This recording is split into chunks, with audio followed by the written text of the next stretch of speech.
Vamos, vamos. Ô, Piero, claro que tudo já foi falado praticamente sobre o jogo, né? A gente ficou aí o sábado, a segunda parte do sábado e o domingo inteiro falando da decisão da Libertadores, do jogo, do que rolou, enfim. Então, assim, não tem muito mais o que a gente possa trazer aqui. Eu acho que foi um título merecido, merecido. A campanha de Libertadores, a gente sabe que ela, quando chega na final, ela pouco importa, né? Ah, o Palmeiras fez uma campanha mais tranquila, tirando o susto que foi contra a LDU, e que baita susto, né? Foi uma campanha mais tranquila tal, do que a do Flamengo. Mas aí chega na final, cara. Se a gente analisar os 90 minutos mais acréscimos lá de Lima, o título foi bem merecido. O Flamengo jogou mais bola do que o Palmeiras. Jogou mais bola do que o Palmeiras e merecidamente conquistou o título. O Palmeiras, segundo palavras do próprio Abel, não teve coragem, não teve ousadia, e se a gente for levar, né, por esse lado, eu acho que o momento do Palmeiras contribui, né, porque o Palmeiras realmente estava num momento de falta de confiança, e isso pode ter traduzido dentro do campo nessa falta de coragem, de ousadia, de ao invés de tentar um drible, dar o toque de lado, enfim. E num lance de bola parada, é verdade, mas num lance que o Danilo foi muito merecedor. Ele foi lá no alto, cara, ele subiu demais. O Danilo, que nem vinha fazendo uma grande partida, né? Ele faz o gol e ainda salva aquele que poderia ter sido o gol de empate no finalzinho. Então, eu achei, ô Piero, e quero saber a sua opinião, um título muito merecido, e o título está em ótimas mãos. O Flamengo é pela 4ª vez campeão da América, Piero. Sem dúvida, André, muito merecido e venceu o time que quis mais jogar, André. Isso é inegável, cara. Quando você olha pro jogo, não foi uma grande partida, o Fluminense também, o Flamengo também não fez um grande jogo. Não foi um jogo espetacular. Não, o primeiro tempo, inclusive, foi bem abaixo, né? Quando o Danilo faz o gol, ali não tinha nenhuma finalização certa no jogo. Bate muito na ideia de que o Palmeiras não finalizou ao gol do Rossi, e isso é uma marca histórica, nunca tinha acontecido em uma final de Libertadores no século. Cara, mas o Flamengo também não tinha. Era um jogo truncado, um jogo feio em geral. Mas, cara, o time que mais tentou foi o Flamengo. Mais ousadia, tentando jogar, pressionando, sendo um pouco mais ousado, tentando coisas diferentes. O Palmeiras, ele ficou muito confortável nessa de esperar, ligação direta, cavar uma falta e tentar ir ganhando campo aos poucos. E na prática, isso não deu resultado. E aí, quando o Flamengo faz o gol, liga um sinal de alerta. Pô, agora a gente tem que começar a jogar. E aí já era, cara. Você não consegue só numa chavinha assim, metade do segundo tempo de uma decisão, agora eu vou começar a jogar futebol. E acho que acabou pagando caro. Eu concordo. Teve um time que quis mais jogar bola, jogou mais e conseguiu merecidamente ser campeão. A gente tem algumas sonoras aqui interessantes, e claro que eu vou falar do lance que gerou polêmica, até nem tanta polêmica assim como eu imaginava que fosse gerar. Porque eu acho que eu e todo mundo, né, a gente pensou, quando a gente viu o lance, e depois o resultado da partida, imaginamos, putz, o Abel na coletiva vai encher o saco com esse lance, vai falar muito do lance. E o Abel, ele cita o lance, ele fala até que, de uma forma irônica, que o árbitro não quis estragar a final e tal, então não expulsou o Pulgar. Mas ele não falou tanto, não ficou martelando. Citou o lance e bola pra frente, exaltou o Flamengo pelo título, disse que foi merecido, então, ponto final. Gente, lance pra expulsão. Eu acho que todo mundo viu e constatou que era um lance pra expulsão e que o árbitro errou. Errou, poderia e provavelmente teria influenciado bastante no jogo, porque é uma expulsão no começo da partida, e o árbitro errou feio, é um lance inclusive infantil, sabe, completamente desnecessário, é um lance para expulsão, é um erro da arbitragem grave. Agora, tem muita gente que vem falar do lance do Veiga e tal, dependendo do árbitro, ele também teria recebido o cartão vermelho. Tem árbitro que naquele lance teria mostrado o cartão vermelho e segue o jogo. Tem árbitro que não mostraria o vermelho, como o argentino escolheu não mostrar o cartão vermelho. E talvez isso tenha influenciado para não mostrar o vermelho depois pro Pulgar, enfim, não sei o que passou na cabeça do árbitro. Eu acho que um amarelo ali ficaria de bom tamanho. Para mim, o amarelo ficaria de bom tamanho. Não dá nem para comparar, tá? Eu vi muita gente querendo comparar os dois lances. Eles são incomparáveis. Mas é um lance que, dependendo do árbitro, ele mostraria cartão vermelho. Para mim, na minha régua, o amarelo, bom tamanho. Quero saber a sua opinião, Piero, sobre os dois lances. Cara, eu me divirto muito com o chat.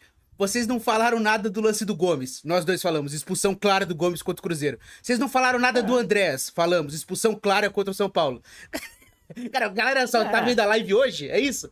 Pelo amor de Deus, gente, vamos acordar. Mas pelo menos estão vendo a live, ô Piero, porque o legal é quando falam isso no corte. Tem um corte de 15 segundos, os caras falam, do outro lance você não falou. Falei, cara, é que não tá nesse corte, né? Claro, mas, eu vou falar agora do lance do... Era pra ter sido expulso o Pulgar, claro, é lance claríssimo, André. Foi escandalosa a expulsão do Pulgar. E pra mim, amarelo pro Rafael Veiga, que teve sorte. Porque a entrada, em teoria, é pra vermelho. É que ele pega de raspão. Porque se pega em cheio... Ele pega de raspão. Pega em cheio é rua também. Mas, no fim, na questão dos lances polêmicos do jogo, eu acho que o Flamengo foi beneficiado porque era uma expulsão clara do Pulgar. Enfim, eu sei que... Enfim. O debate... O debate ele é complicado porque...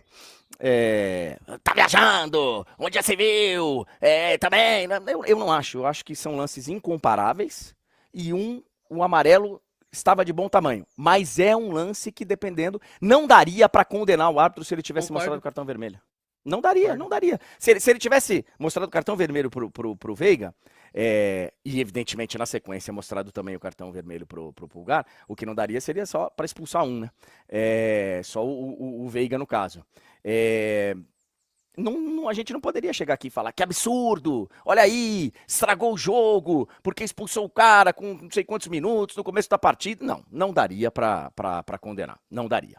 Então, dito isso, registrado os lances, venceu o Clube de Regatas do Flamengo pela 4ª vez campeão da América. Vamos colocar algumas sonorinhas que a gente tem aí, ô Piero? Já faz a virada aí do áudio pra nós e já manda o Danilo emocionado, feliz da vida e, claro, o cara que entra pra história agora do clube. Só o Zico e o Gabigol tinham marcado em finais de Libertadores com a camisa do Flamengo e agora o Danilo entrou pra essa seleta lista. Vamos ouvir aí o autor do gol do título.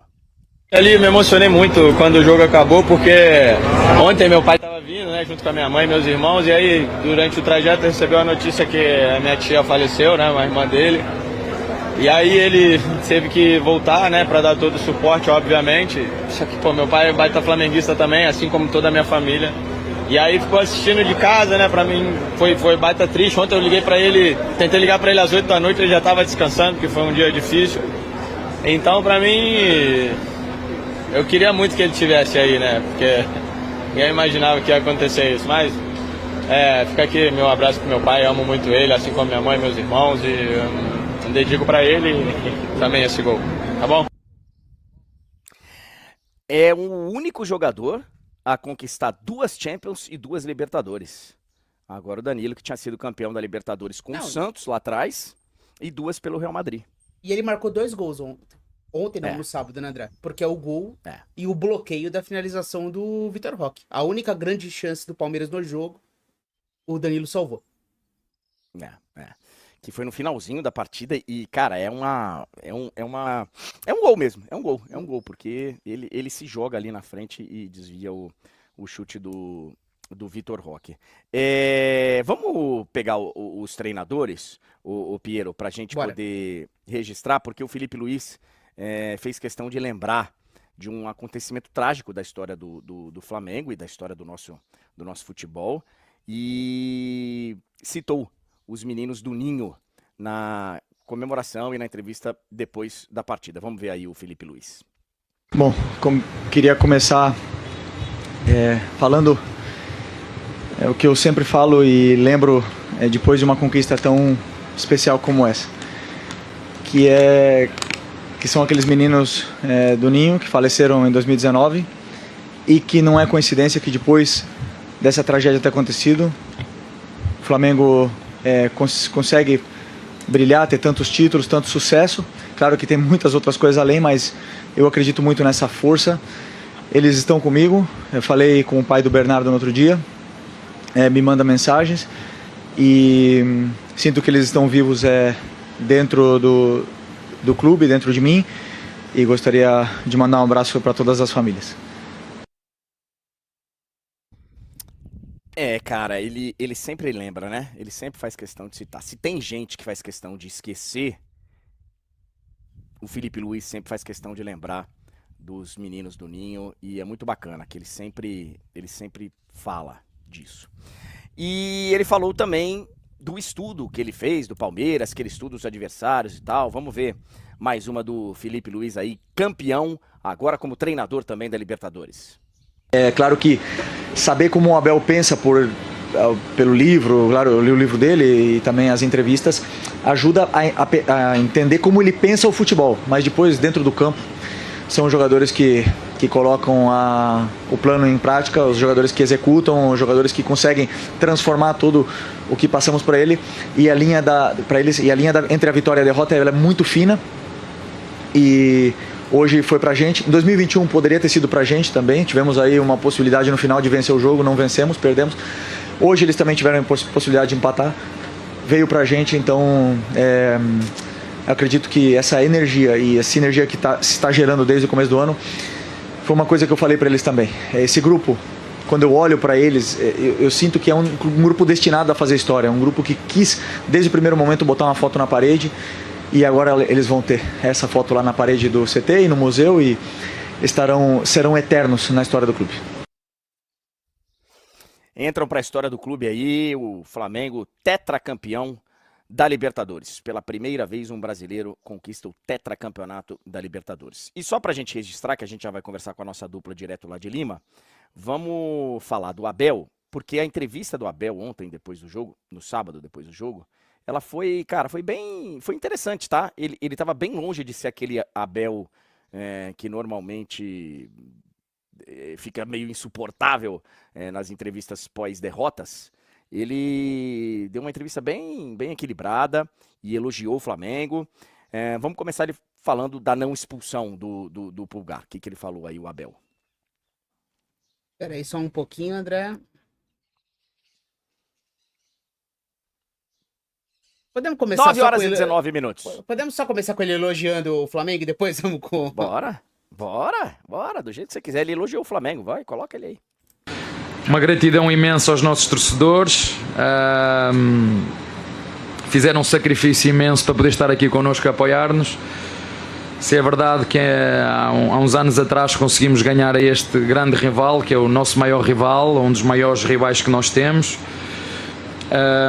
hoje eles foram melhores e temos que aceitar, por muito que nos custe, por muito que eu também odeio perder, mas acho que esta competição merece todo o meu respeito, toda a minha postura, e dar os parabéns ao nosso adversário, dei os parabéns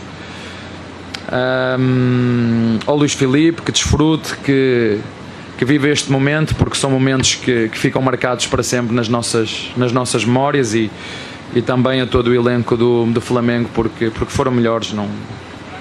Tudo que eu possa estar aqui a dizer é desculpas, eles foram melhores e ponto, apesar do afinal ter sido decidido num detalhe. Há um lance que vocês sabem que é extremamente duvidoso na primeira parte, que pode mudar o decorrer do jogo, mas o árbitro entendeu não dar vermelho. Vocês sabem do lance que eu estou a falar, mas enfim, não vou procurar abster-me de falar mais de arbitragens. As imagens estão aí, mas como disse, é uma equipa bem treinada, muito agressiva até demais. E pronto, o árbitro foi simpático nesse lance, na minha opinião. Ele dá uma ironizada aí falando que foi simpático e tal, e depois ele fala também que não quis estragar o jogo e tal. O Abel falou algumas vezes, né? Luís Felipe. É Felipe Luiz, Abel. A gente sabe de quem você tá falando, mas é Felipe Luiz. Bom, venceu quem mereceu na grande decisão. Pelo menos aqui eu tive essa impressão, e pelo andar da carruagem do chat aqui, A grande maioria concorda comigo. Quero saber de vocês dois que estavam lá no estádio. Título merecido, venceu quem jogou mais bola, apesar de não ter sido, como disse o Piero, uma tarde exuberante do Flamengo, jogou mais, quis mais e mereceu ser campeão diante do Palmeiras. Certo, dupla? Bom dia para vocês ainda aí em Lima, Monique, Rodrigo. Bom dia, André. Bom dia para você, para o Piero, para a galera que está com a gente aqui na live. Essa foi a nossa sensação também no estádio. A gente até conversava que a qualidade da final de 2021 foi maior do que a da final de 2025, pelo menos na minha opinião. Acho que o jogo de 2021 foi mais movimentado, foi melhor tecnicamente falando. Acho que o jogo de sábado foi um pouquinho abaixo em relação a 2021, mas também a gente sabia que tinha um nível de tensão muito grande envolvido, tanto que na prévia a gente falava aqui sobre jogo tenso, né, jogo sofrido. 4 anos se passaram desde aquela decisão, a rivalidade aumentou, as equipes se fortaleceram, tanto em termos de estrutura, financeiramente falando, quanto em termos de elenco também, e por toda essa tensão, essa rivalidade envolvida, acho que a gente viu 2 times se estudando muito, né, Rodrigo? A sensação era que parecia que todo mundo estava com medo, né, de dar o primeiro passo e dar campo demais para o adversário. É isso, bom dia. Era uma continuação. Era uma continuação da final de 2021. Muito tempo se passou, mas o fantasma estava lá. Tanto que o Andreas não parou de ser vaiado do primeiro ao último minuto pela torcida do Flamengo. Então era uma continuação da final de 2021. Tinha um fantasma ali para o torcedor do Flamengo e o torcedor do Palmeiras estava lá torcendo por uma equipe que não lhe dava esperanças em termos de bola rolando.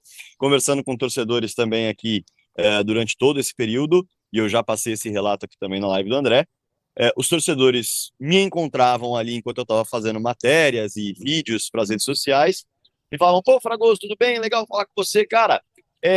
Dá para acreditar? Lá a comissão técnica, você acha que eles vão fazer algo diferente? Você acha que o time vai voltar a jogar bola? Então, assim, o torcedor do Palmeiras, ele, na verdade, não estava com 2021 na cabeça. Ele estava com os últimos 6 jogos. O torcedor do Flamengo já parecia estar com 2021 na cabeça, tanto que a gente ouvia muita gente falando ninguém morre nos devendo, ninguém morre nos devendo. E, inclusive, virou arte institucional do Flamengo depois do título, né? Com uma imagem, a sensação que se tem, não vamos cravar aqui, né? É o Andreas de costas, ninguém morre nos devendo, com uma bag de entrega e a taça da Copa Libertadores na mão.